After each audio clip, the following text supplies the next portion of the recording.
नमस्कार, मैं हूं आशीष चित्रांशी और आप देख रहे हैं द न्यूज लॉन्चर। पहलगाम ठंडा होने का नाम नहीं ले रहा, क्योंकि ये जख्म 143 करोड़ भारतीयों के दिल पर है जख्म। ये किसी राजनीतिक दल के खाली दिल पे जख्म नहीं है। ये सत्ताधारी दल या प्रधानमंत्री, गृह मंत्री को जख्मी नहीं किया है।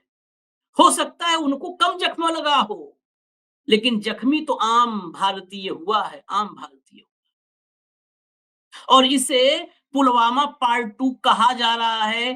तमाम ऐसे विश्लेषक जो कश्मीर के हालात को समझते हैं, जो पुलवामा को समझे थे, वो पहलगाम को पुलवामा 2 क्यों बोल रहे हैं।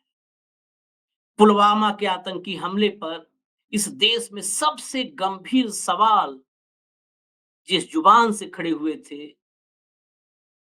वो जुबान, वो शख्स नाम है सत्यपाल मलिक। गोवा, मेघालय, बिहार और जम्मू एंड कश्मीर 4 राज्यों के राज्यपाल रहे। अनुच्छेद 370 जब हटाया गया, उस वक्त राज्यपाल थे सत्यपाल मलिक। पुलवामा जब हुआ तो राज्यपाल थे सत्यपाल मलिक। और आज मेरे साथ हैं सत्यपाल मलिक। जोड़ लीजिए। स्वागत है सर आपका। नमस्कार, धन्यवाद। सर, सीधा सवाल, क्या वाकई पहलगाम आपको भी पुलवामा 2 नजर आता है? नहीं, इसकी पुलवामा से तुलना करिए, उससे ज्यादा जघन्य है और उससे ज्यादा हमारे लिए शर्मनाक। पुलवामा में 2 में तो हमारी कुछ गलतियां भी थी, इसमें हमारी कोई गलती नहीं। पुलवामा 2 में सीआरपी ने हमसे प्लेन मांगे थे, 5 होम मिनिस्ट्री से उन्होंने नहीं दिए थे। अगर वो दे देते तो पुलवामा नहीं होता। लेकिन इसमें तो हमारी कोई गलती नहीं है। ये तो डेलिब्रेट हमला है हिंदुस्तान की अस्मिता पे, टेररिस्ट का, उनके माध्यम से पाकिस्तान। लेकिन लेकिन सर, हमारी गलती जो तमाम लोग सवाल पूछ रहे हैं, आम जनता सवाल पूछ रही है कि आखिर 2000 पर्यटकों की मौजूदगी थी वहां पर। एक होमगार्ड तक नहीं था, पुलिस वाला नहीं था, सिक्योरिटी नहीं थी, सेना नहीं थी, सीआरपीएफ नहीं थी। ये जिम्मेदारी किसकी है? खुफिया इनपुट्स थे, ये कहा जा रहा है। लोग बहुत नाराज हैं। एक सिपाही नहीं था, और अगर होते तो ये नहीं होता, क्योंकि टेररिस्ट की अपनी जान की परवाह करता है। वो ऐसा नहीं होता कि ऐसी जगह चला जाएगा जहां मारा जाए। अगर उससे ही होता कि रिटेलिएशन होगा तो वो आता ही नहीं। तो वहां तो कुछ भी नहीं था, जबकि वो इतना इम्पोर्टेंट टूरिस्ट प्लेस है, लोग जाते हैं, हजारों की तादाद में जाते हैं, तो वहां कोई इंतजाम नहीं था किसी तरह। लेकिन सर, असली सवाल जो है वो अभी भी अधूरा है। ये खुफिया इनपुट्स थे, सिक्योरिटी नहीं थी, 27 जाने गई जिंदगियां, जिनके घरों में मातम है। जवाबदेह कौन है? कौन जिम्मेवार है? आप उस पद पर बैठे हैं। हम तमाम लोगों के साथ चर्चा किए, बताया जाता है कि एलजी, यूनिफाइड कमांड जो होता है, वो एलजी के हाथ में है। वो पूरा, मतलब वो उन्हीं के डायरेक्शन में चलता है। होम मिनिस्ट्री आज भी केंद्र शासित है, पूर्ण राज्य का दर्जा नहीं है। होम मिनिस्ट्री के अधीन है, केंद्र सरकार वहां पर निगरानी कर रही है। जिम्मेवारी किसकी है? जिम्मेवारी से कोई जो है बच नहीं सकता। Law and order union territory बनने के बाद पुलिस सीधे केंद्र के कंट्रोल में आ जाती है। केंद्र को करना था, उनको ये देखभाल करनी थी, उन्होंने नहीं किया। लेकिन केंद्र को करना था, केंद्र ने नहीं किया। आज मैं उस शख्सियत से बात कर रहा हूं जो खुल करके बोलने के लिए जाने जाते हैं। उसकी वजह से बहुत कुछ झेला भी है, बहुत कुछ, तमाम छापेमारी और क्या क्या हुआ, वो तो खैर अतीत की बातें हैं। लेकिन मैं सीधा नाम, जिम्मेदारी अगर मैं आपसे पूछूं कि जिम्मेदारी क्या अमित शाह की नहीं है, क्या मनोज सिन्हा की नहीं है, क्या मोदी की नहीं है, नाम लेकर के कौन कौन जिम्मेदार मानते हैं आप? किसे किसे जिम्मेदार? इसमें मनोज सिन्हा और होम मिनिस्टर दोनों जिम्मेवार। चलिए, मनोज सिन्हा होम मिनिस्टर जिम्मेवार हो गए। होम मिनिस्टर को मोदी देश से माफी मांगनी चाहिए। देश से किसे किसे माफी मांगने की जरूरत है आज? कम से कम होम मिनिस्टर को तो माननी चाहिए। उसका कोई उनका घटेगा नहीं, लोगों को अच्छा लगेगा, क्योंकि टोटल फेलियर नहीं की है। चलिए, लेकिन माफी मांगनी चाहिए होम मिनिस्टर को, कम से कम होम मिनिस्टर को। मोदी जी सऊदी अरब का दौरा बीच में छोड़ करके चले आते हैं। हमें भी उम्मीद जगी थी, हम नीतियों पे आलोचना करते हैं, बात अलग की हुई। लेकिन हमें भी उम्मीद जगी कि हमारा प्रधानमंत्री बीच दौरा छोड़ के आ रहा है, तत्काल कुछ न कुछ ठोस कार्रवाई होगी। मोदी जी आए, आप राजनेता भी रहे हैं, आपको राजनीति की भी आपने बड़े नेताओं को अपने करीब से देखा है। मोदी जी आए, एयरपोर्ट पे ही मीटिंग हुई, लगा कि अब मोदी जी सामने आएँगे। मोदी जी बिहार चले गए, चुनावी दौरा करने, भाषण करने। मोदी जी ने कोई प्रेस कॉन्फ्रेंस नहीं की, कोई प्रेस कॉन्फ्रेंस नहीं की। मोदी जी ने देश को संबोधित नहीं किया। देश पर इतना बड़ा जख्म प्रधानमंत्री ने कोई संबोधित नहीं किया, किसी को भी नहीं। क्या प्रधानमंत्री यहाँ पर एक संवेदनहीन शख्सियत के रूप में, मैं निजी तौर पर मैं प्रधानमंत्री की बात कर रहा हूँ, मोदी की। मोदी एक संवेदनहीन शख्सियत के रूप में सामने नहीं आए हैं, जिसमें संवेदनाएँ नहीं है। ये मेरा निजी सवाल है, मैं इसको न्यूज़ लॉन्चर से नहीं संबद्ध करता हूँ। मेरा आपका सवाल जायज है और लोगों ने इसको इसी तरह से लिया है। लोगों को नरेंद्र मोदी से काफी उम्मीदें थी कि कुछ एक्ट करेंगे और ये अभी तक एक्ट नहीं किए। पता नहीं कल करेंगे कि नहीं, लेकिन अगर एक्ट नहीं करेंगे तो जनता की निगाहों में ये रिजेक्ट हो जाएंगे, खत्म हो जाएंगे। लोग ये उम्मीद थी कि ये बोलेंगे और ये कुछ करेंगे भी, सिर्फ बोलेंगे नहीं, लेकिन ये तो बोले भी नहीं कुछ। सर आप कह रहे हैं कि खत्म हो जाएंगे, लेकिन दूसरा नैरेटिव समानांतर पैरेलल एक दूसरा नैरेटिव बनाया जा रहा है कि इससे भाजपा और मजबूत हो जाएगी। 80-20 की राजनीति करने में यकीन रखने वाले, पोलराइजेशन में यकीन रखने वाले लोग अब ये कह रहे हैं कि हिंदू मुसलमान पूछ के मारा, ये तो भाजपा के लिए फर्टाइल पॉलिटिकल ग्राउंड तैयार करता है। नहीं, पर भाजपा ने क्या किया? हाँ। भाजपा अगर रिटेलिएट करती अगेंस्ट दोस टेररिस्ट, अगेंस्ट दोस फोर्सेस, तो भाजपा को फायदा होता है। इसमें तो भाजपा को लोग कंडेम कर देंगे, कहेंगे किसी काम के नहीं। अच्छा, एक हम देश की आपसे बात कर रहे हैं तो थोड़ा टेक्निकल बातें भी मैं समझना चाहूंगा। एक देश के तौर पर आप रहे हैं जम्मू कश्मीर में, सिंधु जल समझौता रद्द कर दिया। क्या पाकिस्तान हमारी हमारी मीडिया, हमारे देश की मेन स्ट्रीम मीडिया चला रही है कि पाकिस्तान अब प्यासा मर जाएगा, भूखा मर जाएगा, नक्सस मिट जाएगा? क्या होगा?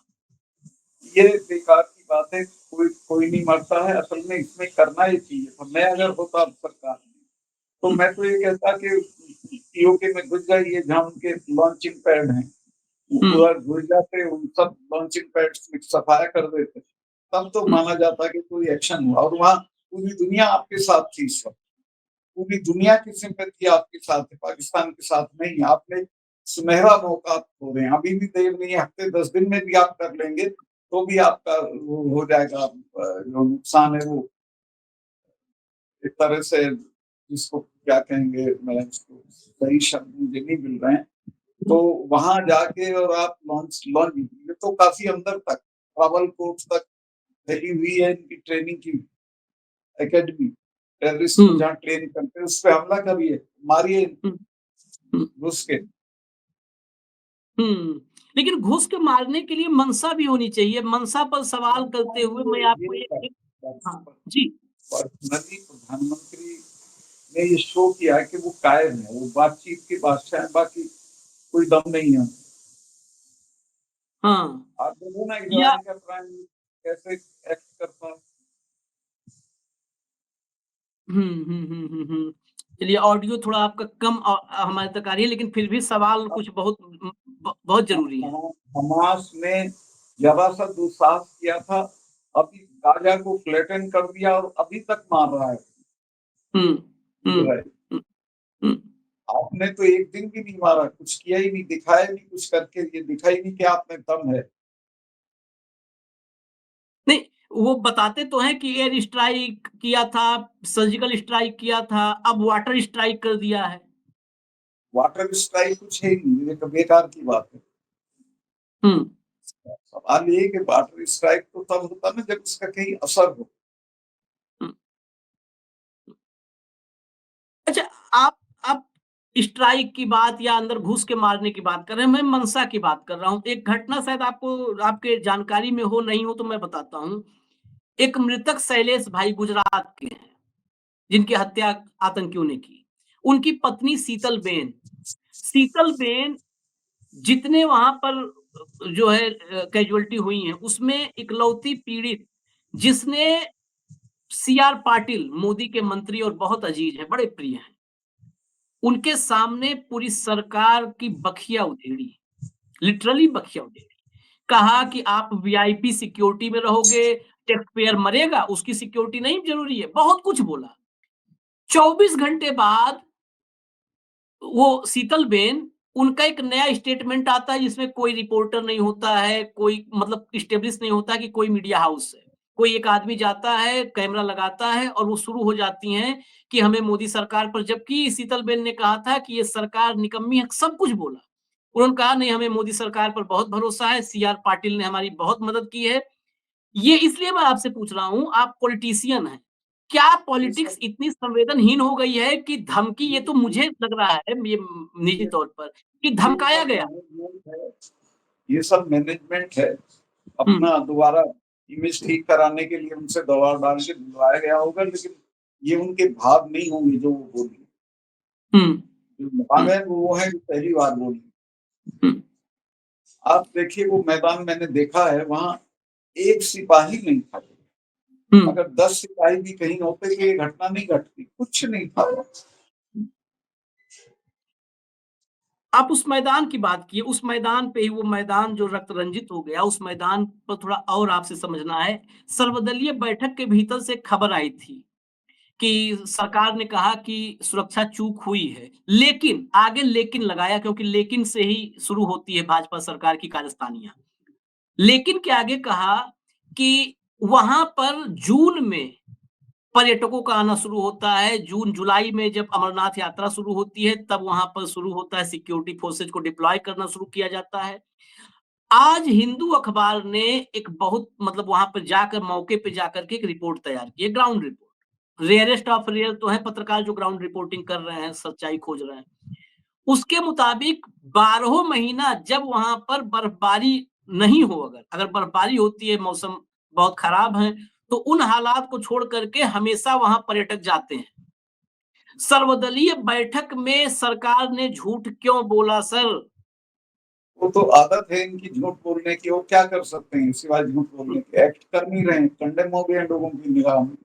हाँ तो 12 महीने आदमी जाता है, चूंकि वहां बर्फ पड़ती नहीं है, बर्फ पड़े तो नहीं जाएंगे, बाकी तो जाता है, चूंकि वो बहुत ही खूबसूरत हरियाली का मैदान है, हम्म, सारा दिन धूप रहती है उससे। हम्म। आप तो निजी तौर पर गए होंगे। ये मैं खुद नहीं गया कभी, हम्म, नाकाबिलियत को छिपाने के लिए तमाम तरह की बातें बोल रहे हैं। हम्म, हम्म। फिर अब चलिए, सवाल जवाब हम अंत की तरफ ले चलते हैं, बस दो एक सवाल और। फाइनली हाँ जी सर, मैं ये जानना चाहता हूँ, इस देश की लीडरशिप क्या पाकिस्तान प्रायोजित जो आतंकवाद है, ये लीडरशिप, क्या आपको उम्मीद है उस पर विराम लगा पाएगी, खत्म कर पाएगी? मुझे नहीं लगता इनके, अब इनके पास मौका था, पूरी दुनिया की इनको सपोर्ट थी, हर देश के हेड ऑफ द स्टेट के इनको फोन आ रहे थे सिंपैथी के। इस हम्म, वक्त ये अगर हमला कर देते तो इनको सपोर्ट मिलती। अगर ये अब कुछ नहीं कर रहे तो ये कभी कुछ नहीं करेंगे। हम्म। एक, और जब इस आपने वक्त आप कहा देखिए सबका, ना, जी, देश के जनमानस का मन बना हुआ है कि अटैक होना चाहिए। हम्म। आपको क्या लगता है कि अटैक होना चाहिए, आर पार करना चाहिए अब? आर पार की भी जरूरत नहीं, आप सिर्फ पाकिस्तान ऑक्युपाइड कश्मीर तो आपका है, इस पे आपका अधिकार है एक तरह से, आपने हम्म, अपना अधिकार अभी छोड़ा नहीं, उसमें घुस जाइए। और हम्म, उसमें चूंकि इनके लॉन्चिंग पैड हैं, वहाँ टेररिस्ट ट्रेनिंग हो रही है, टेररिस्ट लोग हैं, उसमें घुसने को कोई गलत नहीं मानेगा। उसमें जाके उनको मारिए जहां जहां वो हैं, वहां कई सौ लोग इनको मिल जाएंगे, मार मिल जाएगा। हम्म, हम्म। अच्छा, ये एक और, जब हेड ऑफ द स्टेट्स की बात आई, आज डोनाल्ड ट्रंप का बयान आया है अपना। इसके पहले तो तमाम सेक्रेटरीज के और सचिव मंत्री के आ रहे थे।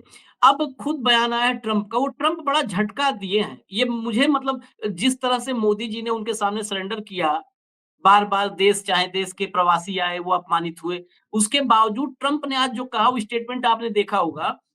ट्रंप ने कहा कि भारत और पाकिस्तान के बीच ये सालों पुराना 1000 साल पुराना ये झगड़ा है। मेरे लिए मेरा भारत भी मेरे क्लोज है और पाकिस्तान भी मेरे क्लोज है और दोनों स्टेट के हेड्स उन दोनों को मैं निजी तौर पर जानता हूँ, ये उनका आपसी मामला है, वो ऐसे ये झगड़ा 1000 साल से चल रहा है, निपटा लेंगे। इस स्टेटमेंट में जो मैं देख पा रहा हूँ, मुझे लगता है कि वहाँ पर टेररिज्म की बात बिल्कुल खारिज कर दी। अगर एक लाइन भी बोल देते कि पाकिस्तान प्रायोजित आतंकवाद, पाकिस्तान स्पॉन्सर्ड टेररिज्म ये रोकना होगा तो भी भारत के लिए थोड़ा-सा तसल्ली की बात थी। ट्रंप ने खारिज कर दिया। उनका बयान भारत के पक्ष में नहीं है। हाँ। नहीं, लेकिन इसमें भारत का क्या फेल्योर है? भारत का फेल्योर नहीं है सर, डिप्लोमैटिक फेल्योर। बिल्कुल है, बिल्कुल है। भारत को तो कह के बुलवाना चाहिए था हमसे कि भई आप ये बोलो। अब हमारे दोस्त हैं और हम पे संकट है, हमारे लोग मारे गए हैं, निरपराध, तो आपको बोलना चाहिए। अच्छा, आप एक सवाल और बहुत महत्वपूर्ण है, अगर आप बताएं तो आपके सोर्सेज, आप जम्मू कश्मीर में इतना वक्त गुजारे, आपके सोर्सेज मैं निजी तौर पर जानता हूं कि जम्मू कश्मीर में बहुत सारे लोग हर वर्ग के आपसे निजी तौर पर भी बहुत बहुत ज्यादा संबद्ध रहे, जुड़े रहे, लगाव भी एक हुआ। आप चाहे वो सिक्योरिटी पर्सनल्स हो, चाहे तमाम अफसर हो, नौकरशाही हो या दिल्ली तक, आपके पास बहुत सारे सोर्सेज हैं। आपके पास इस अटैक को लेकर के क्या ऐसी इंफॉर्मेशन है जो देश के सामने नहीं है या छिपाई गई है? कुछ होगा तो जरूर। छिपाई तो ये गई है कि इनकी टोटल फेल्योर, इन्होंने उस जगह को ना सैनिटाइज किया था, ना वहां पे कोई सिक्योरिटी थी और इन्होंने अपने जो उसकी वाइफ ने कहा है गुजरात वाले, बिल्कुल मरने के लिए अपने लोगों को छोड़ रखा था। कुछ कोई इंफॉर्मेशन आप तक नहीं है, कुछ एक्सक्लूसिव जो सरकार छुपा रही हो? मेरे पास तो बस यही इंफॉर्मेशन है कि उनको ये पता था कि ये बेकार हैं, कुछ नहीं करेंगे और इनकी वहाँ कोई व्यवस्था नहीं है सिक्योरिटी की और बाद में भी एक्ट नहीं करेंगे। इनके बारे में ये हो गया कि ये कुछ है नहीं। सर 19 अप्रैल को मोदी जी का दौरा था, वंदे भारत और चेनाब पर एक पुल का उद्घाटन था 19 अप्रैल को। 22 अप्रैल को ये अटैक हुआ। 19 अप्रैल का वो दौरा मोदी जी का रद्द हो जाता है एकाएक। अब रेलवे ने उस दौरे के रद्द होने के पीछे की औपचारिक वजह नहीं बताई, कोई औपचारिक वजह नहीं बताई। क्यों? ये मुझे भी पता नहीं, कुछ तो कारण रहा होगा।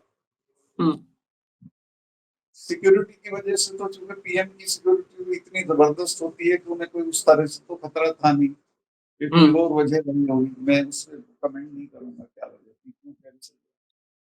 खुफिया इनपुट तो यहाँ तक आया होगा, दिल्ली तक तो खुफिया इनपुट आया होगा, क्योंकि ये बाकायदे मीडिया रिपोर्ट्स में छपा है कि खुफिया इनपुट थे। वहां से खुफिया इनपुट थे कि वहां कुछ पीएम के खिलाफ हो जाएगा।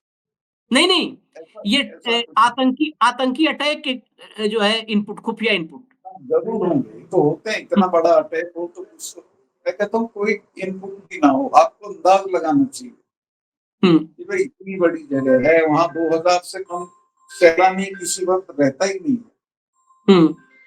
एक सवाल बचा रह गया है।